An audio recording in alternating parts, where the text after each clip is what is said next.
match nul bi aussi bi ñu def. bërki démb fan yi ci ginnaaw man dama ci am satisfaction parce que xam nga sportif. li muy am satisfaction ci équipe am.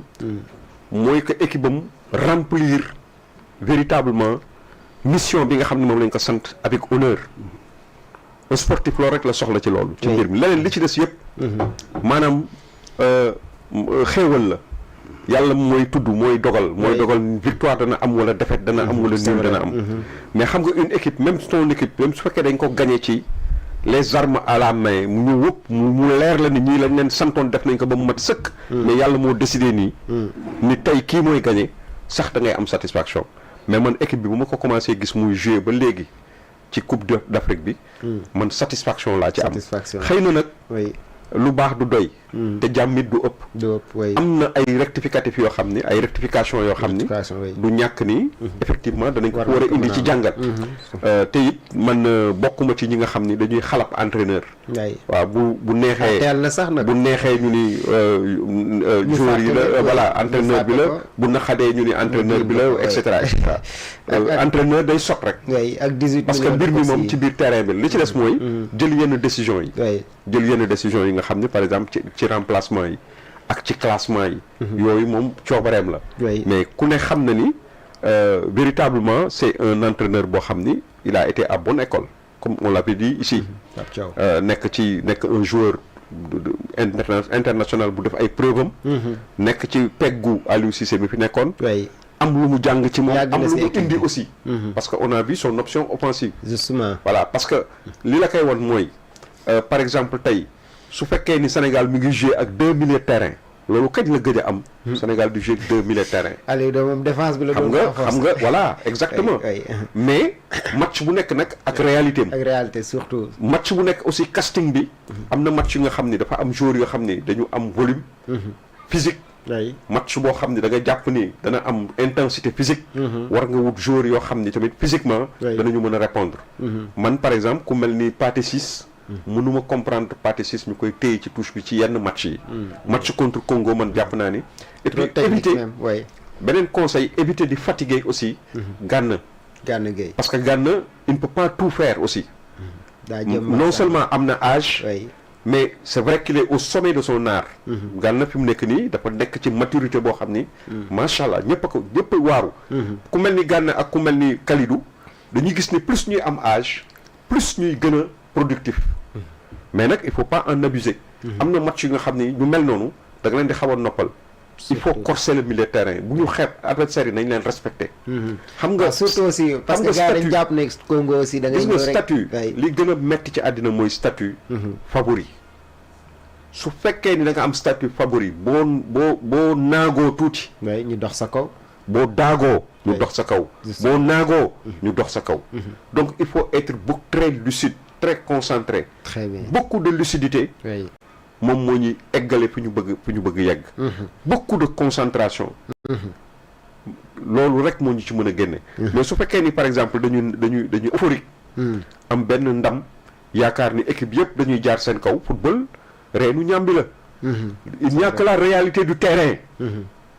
amul leneen. la réalité du terrain tu peux avoir sur le papier la meilleure équipe.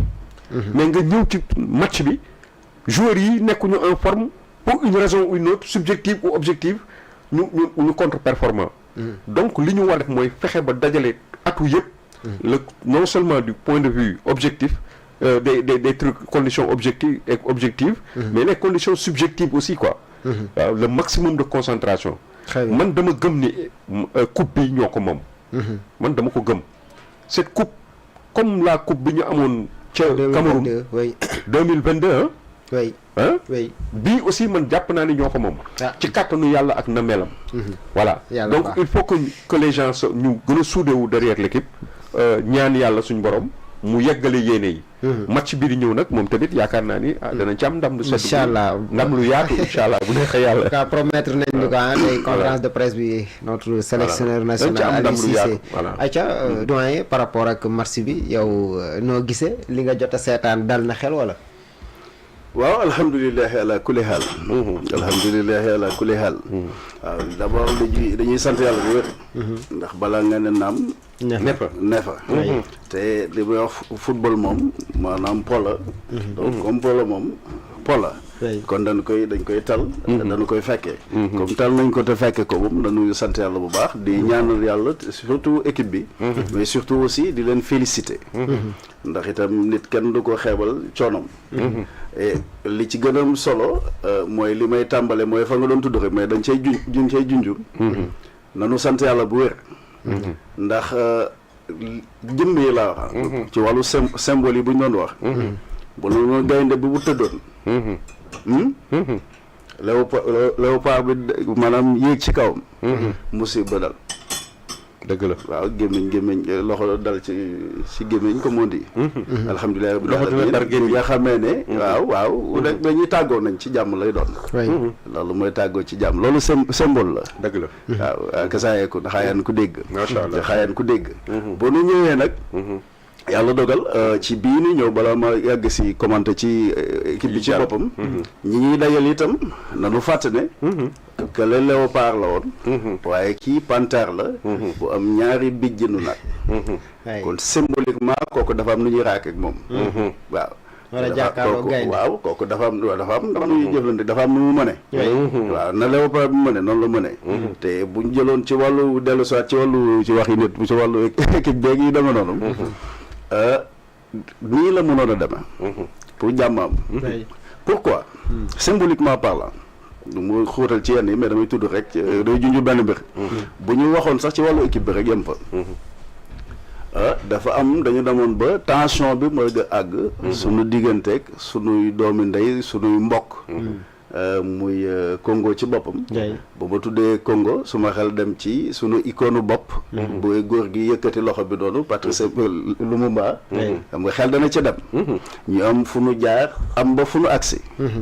la waroon a am mooy diplomatiquement parlant.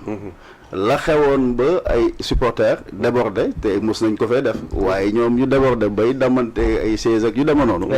loo xam ne bu xewoon tey sax doon ndam daanaka day mel ni dootul doon sax victoire au sens propre du terme. ndax li ñuy wut ci football bu boobaa dootuñ ko am. kon bu ñu tàggoo ci jàmm. ku ne dem. waaye ku ne xam nga ne. timbo gaynde buggul mbuum yàpp la.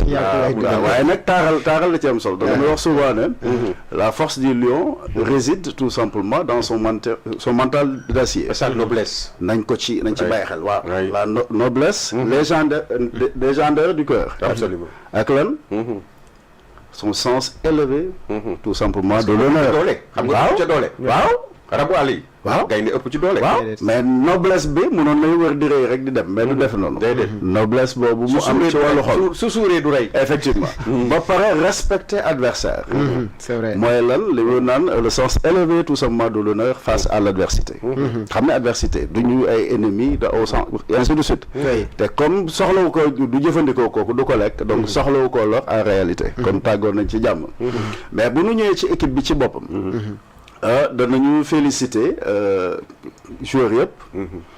tactiquement parlant heureusement comme na nga ko yëgee woon yàlla dogal loolu yëpp am.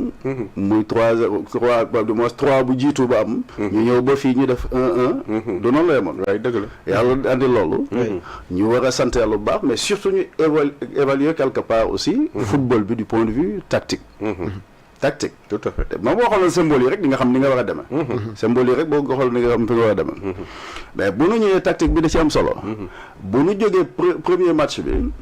kii booy bi taaloon le grand joueur là bi taaloon bi Nicolas Jackson. man di saalum football pour préciser. ñi ma xam nañ ne bal moom maa ci tànn tukuloo di doolaay. ma tooñee leen loolu voilà. léegi ku mel ni Nicolas. bu doon man du départ parce que en termes de leadership. boo taalee taalaat. par pression nit la. gloire bi day ñëw. ainsi de suite. dama lay tegagum ci suuf.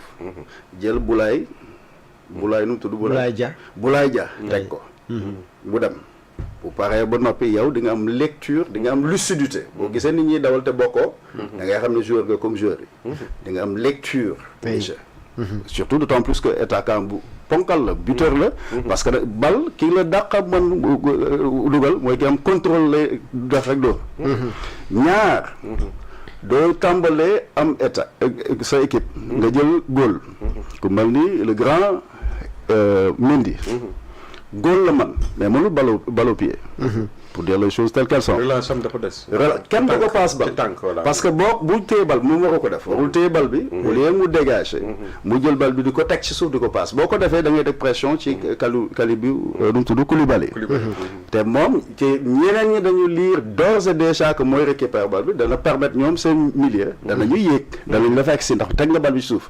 dañu mën a déployer ñëw par contre comme am ngay njool. boo dégagé woon bal bi te kenn dàqulaa góor macha allah. danañ jógandoog ñoom ba noppi. mbëkk bal bi day wadd te ñee plus ou moins ñoo la xaw a sut mais bal bi bu ñu ko mbëkkee mu wadd bu màddee bu dee takk yegg si wadd rek nga gis kan ñoom ñoo récupéré des grands comme ñoom Gana bi nga xam def na waaw match bu extraordinaire mën a récupéré mën a séddale au niveau de l'attaque bu doon man première balle bi may am le grand joueur xëy na il n'était pas en forme ndawutoon ci matcham muy Ismaïla Sarr ba mu njëkkee déborder tout simplement 26e tout simplement seconde ba mu ne takk dóorul dama koy génne advienne que pourra c'est ça le leadership dama lay génne xam nga lu tax boo génne bal takk bal bi nga njëkk jël xaañal boo xaañee da ngay repositionner tout simplement gardien bi maanaam dootul génne camp bu génnul camp yaa ngay gën a am espace de jeu parce que da nga koy lóobee day bañ nga lóobee wala nga nax ko boobaa yow sa attaquant dañu bu dañ yéeg di nga dindi pression bi nga tegoon ci sa milieu ñu mën a récupérer ainsi de suite mais surtout sa ak central te bal kenn du ko passante ak central waxatuma nga di ko jël di ko passe tout simplement gardien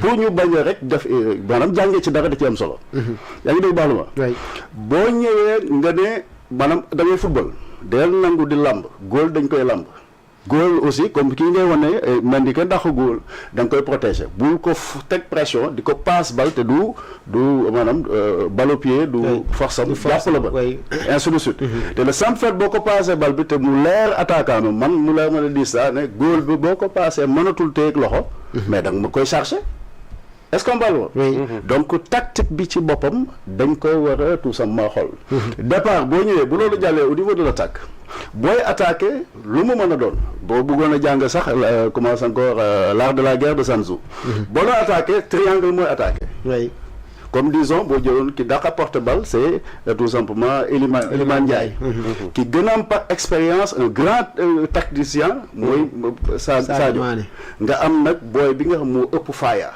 mooy booy Ibrahima Mbaye keer na xoolal triangle la booy song gisoo Sadio daan na ko wone pourtant day téye bal bi gars yi ñemewuñ ko song ndax buñ ko songee mu dut leen mais dañuy door écran rek buñ dooree écran rek yow triangle bi foo la woon fonctionner maanaam kii soit da ngeen di croiser wala nga wuti ko boo ko wutee da ngay gêner kii comme basket ni ngay ñëw nga barré loolu tàkk nii doo ko bloqué quand même mais boo ñëwee di romb mu mën a départ bu débordé dina mën a dóor tout simplement ci finish bi parce que liñ ci mën a wax bari na mais d'abord par commencer on ne change pas une équipe qui gagne 3-0 bañ ki yoon da nga gis dafa déstabiliser tout simplement tactiquement parlant classement mon ami que